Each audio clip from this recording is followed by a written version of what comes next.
système. soo jaayee li nga moom. justement. mais pour Mata.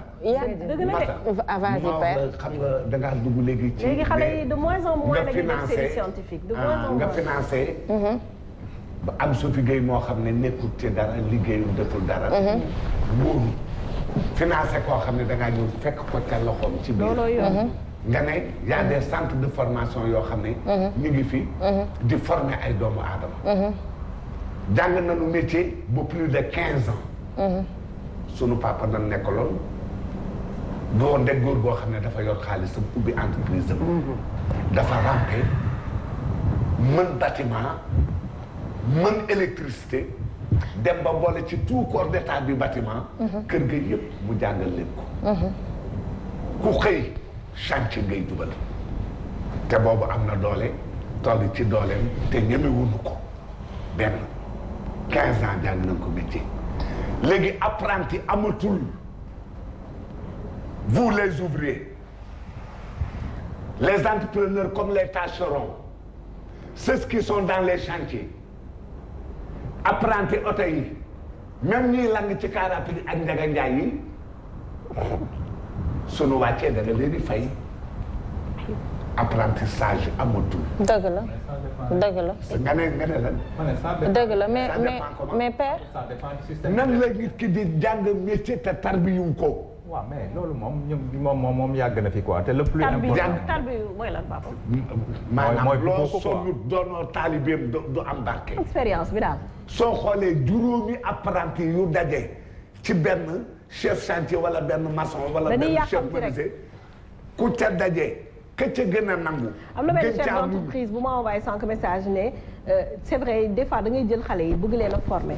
mais formation par exemple bu waree durer par exemple ça dépend si métier bi waree durer benn 5 ans 6 ans xale yi 1 année 2 ans la ñuy def rek. duñ ko fa xaar bëgg a samp yow it li nga samp pour diiroo mag ak yow. diiroo mag ak yow. mais loolu am na. mooy yàkkamti bi waaw mooy yàkkamti te mënunoo liggéey te ku leen jox chantier di nga leen tëj. mais père ndax mënuñu implanter bâtiment. mënuñu plomer.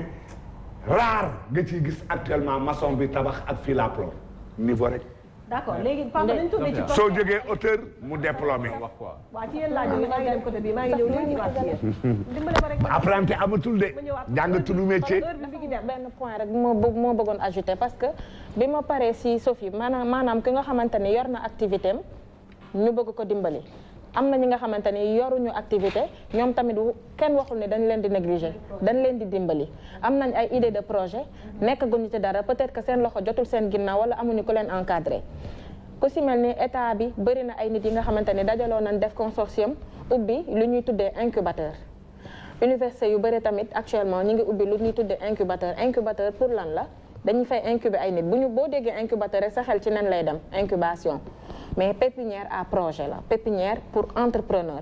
maanaam yow mi nga xamante ni Sophie am nga idée de projet te xamoo sax fan nga war a jaar mënoo bind business plan da ngay dem ñu incuber la avec 0 franc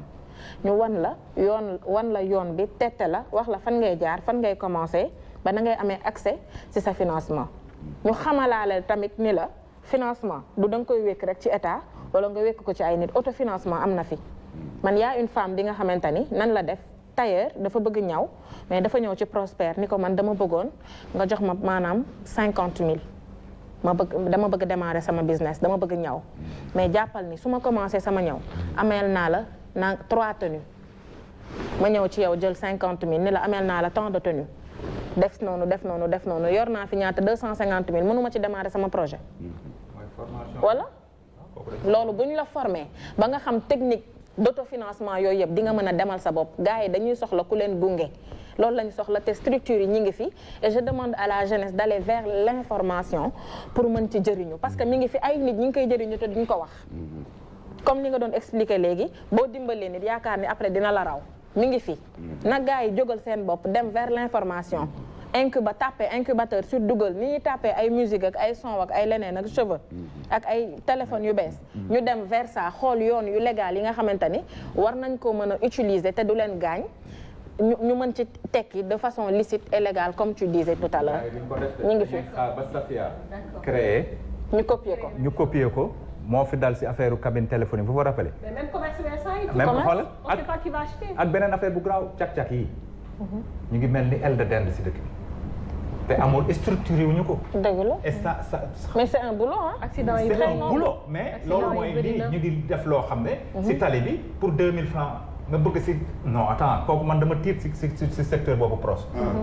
parce que xaw ma ndax ki ko créé naka la ñu def ba structuré wuñu affaire boobu c'est bien. mais da ngay am scooter toog sa kër def wala sa fi am scooter jox ko benn xale bu góor daal ko di koy jox ko sans xaalis sans permis est-ce que ki ko créé noonu la ko créé pour gars yi mel nii si tali bi c'est grave. non parce que au début c'était une entreprise. mais loolu est-ce que moom couvrir na entreprise ku ci nekk da nga naan mën ngaa liggéeyal sa bopp. mais attends yéen da ngeen gisul fi may waxee. mais c'est vrai non non on comprend question bi nga posé moom laa lay wax. parce que keroog dégg naa ñu ne bon poste day tëj. il y a 600 xaw ma combien emploi ñoom dañuy perdre seen emploi parce que liggéey bi poste waroon def ça va créer encore des chômeurs gars yi ñu ngi koy def c'est bien. mais bu ñu nekkee si livré ba région mais bu ñu nekkee si dëkk tamit il faut que ñu xool naka la ñuy structurer pour affaire yi bañ a daanu pour ñëpp topp si quoi man foofu laay waxee. waaw sinon day am impact ci yeneen liggéey yi. ok so Aïcha. balaa may avancer question bi ma doon posé mooy malgré li Mata wax yëpp taux de chômage bi Sénégal ne cesse d'augmenter et on va me parler d'information. Mais sur quoi informe-t-on aussi la jeunesse? Ça, c'est une chose. C'est-à-dire, depuis la nuit des temps, au Sénégal, on pose des trucs, on structure, mais même les structures-là, il faudra vraiment, comme ni nga ko waxee, qu'il y ait une bonne organisation et une très bonne information jëmale ko ci jeunes yi. Li ma jaaxal rek mooy il y a beaucoup de structures, mais n'empêche, le taux de chômage ne cesse d'augmenter. Donc ça, c'est un problème. Beneen bi mooy man li nga xam ne moom laay wax ci wàllu réussite à tout prix damay wax ne li yombal réussite jom la li tax tey aujourd'hui obstacle yi am méchanceté la je m'explique su ma ne jom sama li ma waxoon début bi laay waxaat il faut que la jeunesse puisse comprendre que petit à petit l'oiseau fait son nid dëgg la te mbir mi du yàkkamti eggin bu rafet la finalité bi papa doon wax ci thème bii la gën a amee solo parce que mbir mi mën nga commencer am lu ne gaañ ñaata yoon ngeen ko fi gis mais ndeysaan biñ koy denc wala bi mu génnee àdduna nit ñi yërëm ko nga gis nit bu amuloon dara xëy rek yàlla dimbali ko mu am finalité bu baax donc finalité bi nañ ci bàyyi xel jom dafa am importance mooy waral nit di bañ a xeeb liggéey parce qu'il faut le noter il y a beaucoup de jeunes dañuy xeeb liggéey da nga koy wax kaay def lii mu ne la man xalaat nga ko fekk ne loolu muy bañ moromam def na ko ba tedd ci aujourd'hui ku mel ni Youssou Ndour dafa way ci way la tàmbalee de ay Salimata doon feesal cosaan léegi lu mu am lu bokk na ci les hommes les plus puissants du pays. Bougane Gueye Dany il était journaliste juste pour dire que loo gis ci àdduna tepp moo gën yuree ci wolof li mu doon laaj ci thème bii la journaliste ba fan librairie ñu ngi may commencer sonal voilà on va faire dinañ def inchallah émission ci loolu sur thème Bougane Gueye waaw loolu wax li ñu wax kay mënu ma ko wax mais dinañ def émission inchallah ci affaire livraison yi comme ça ñoom dañ expliqué wu ñu xool seen réglementation bi ak ñoom ñi nekk ci suuf di liggéey yëpp comment ça se passe c'est important parce que lu nekk la ñuy livré chaque jour ba pare paraît-il boo demee CTO ñoom ñu bare fa ce que je voulais dire mooy papa Benoît may leen ça fait Abou ñu ngi lay nuyu bu baax nee na mooy le président des livreurs du Sénégal ñu ngi lay nuyu bu baax le président des livreurs du Sénégal salut Abou dafa neex ñëwal yow donc tey boo ñëwee ci par exemple rek Bougane dafa nekkoon journaliste aujourd'hui PDG wu la tey marchand ambulant la dàmbalee sax voilà ñoom de voilà Bougane Gueye Dany mais boo xoolee li tax ma jël casquette journaliste bi c'est pour cheminement bi fi mu mujj après foo xam ne tey day recruter ay journalistes ak ay nit yuy wax ci média donc àdduna quand tu veux tu peux mais pouvoir boobu yëpp doo ko teg tamit ci lu kii frein bi ma doon wax obstacle bi ci wàllu méchanceté ci suñu réew pap mooy premier obstacle boo xamante ni ci réussite bi gën a rëy je m'explique tey le Sénégal a tout mais gaal gi dafa féetee boor te gaal gu féetee boor fu mu jëm papa yéen ñi dem géej gaal gu féetee boor lool mar d'Italie day këpp lu tax ma wax loolu on ne peut pas être dans un pays où on parle de modèle de réussite de chômage bu dul jeex et dans ce même pays vous entendez des milliards et des milliards am na lu kiiwul nu mu tudd am na lu ci xaw a xajam ak lan bëgg yokk tout le temps sa am yarin bi la aujourd'hui da ngay gis ku am talul sax gestu tellement que dafay bëgg chaque jour muy gën a am di gën a am moo waral place yi ngay wax ni duñ fa jóge xalaatuñ ko ci àddina parce que pour ñoom dañoo war di xëy di am ba keroog les opportunités pour man am bu làqul méchanceté da nga ciy créer ay opportunités tey même ki amul formation mën nga ko créer opportunité de vie ku amul dara ku xamul dara amul sax diplôme boo ne ko kaay ma formé la ci mbay bi boo mbayee di nga am nangam kaay ma formé la ci lii mais aujourd'hui on n'a même pas le temps de former ces personnes qui n'ont rien qui se retrouvent ci quartier yi maa ngi ñëw c'est-à-dire benn ñaar structure du fort taux de chômage bi dafa grave trop ñu ngi fi waaw dama ne structure yi nga wax dégg naa ko je suis très bien informée mais par rapport à taux de chômage bi ci ne foog ñëpp jàpp si foog ñëpp def ci seen loxo ce ne sont pas ces structures là seulement qui vont régler le problème du Sénégal et des jeunes qui sont là foofu laa doon waxee mooy day mel ni rek problème bu amee ñëpp dugal ci seen loxo pour que mu mën a am solution pourquoi j'ai parlé de méchanceté j'ai l'habitude de dire la richesse n'est rien si elle n'est pas partagée on a parlé de structure moi je vais damay taxaw ci le sens du partage boo xam ne réussite la la richesse n'est rien si elle n'est pas partagée tey da ngay gis ku la am boo gisee méchanceté day am ci ki am ak ki amul ki am par rapport à quoi mu nekk modèle de réussite war a pousser nit ñi booster leen ñu arriver au sommet comme ñoom da leen di sonal et pire même c'est des gens yoo xam ne ils peuvent pas partager ce qu'ils ont tu me parleras de PDG de gouvernement de beaucoup de choses ils veulent pas perdre leurs privilèges te loolu lu graaw lay doon ci réew moo xamante ni da ngay gis ay nit yoo xam ne dañu war a jógee dans ci suuf dem ci kaw deuxième point de méchanceté bi dans la famille dañoo def le tour vous m'avez parlé de nit kuy jàppale famille je suis tout à fait d'accord je suis pour te loolu rek laa gëm mais il faut que les familles commencent par une considération avant la réussite xam nga lu may woy loolu Safia bi mu dul dara nekkul présentatrice réussiragul nga won ko ne sa doom la won ko ne sa nièce la won ko ne sa leneen ak leneen la avant qu'elle n'apparaisse à la télé attention